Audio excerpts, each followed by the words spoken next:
ঈদের দিন, অথচ আমার হাত খালি। ঈদের দিনে যে মেহেদি পড়তে হবে বা সব সময় পড়ি, বিষয়টা এমন না, কিন্তু অন্যদেরকে পরিয়ে দেয়। বা চারপাশে একটা মেহেদি মেহেদি গন্ধ থাকে, একটা ঈদের আমেজ থাকে। এবার তো তার কিছুই নেই, মানে এই বছরটা তো আমার জীবনে অন্যান্য বছরগুলোর মতো না। তাও রোজার ঈদটা ঈদ বলে মনে হয়েছে, কারণ একটা ঈদের মাধ্যমে 30 দিনের রোজার একটা সমাপ্তি ঘটতে চলেছিল তাই। কিন্তু কোরবানির ঈদে তার কিছুই নেই, মানে একটা না দেখলাম কোরবানির পশু, না আছে কোনো আমেজ, মানে কেমন যেন।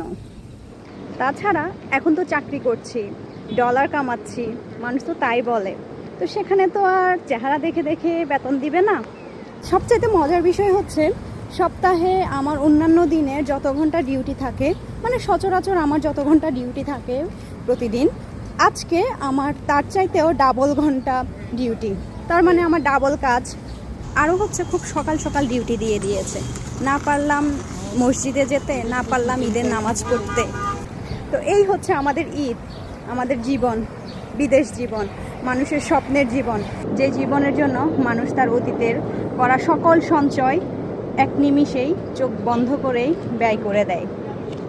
সবাই ভালো থাকবেন, সুস্থ থাকবেন, সবাইকে ঈদ মোবারক।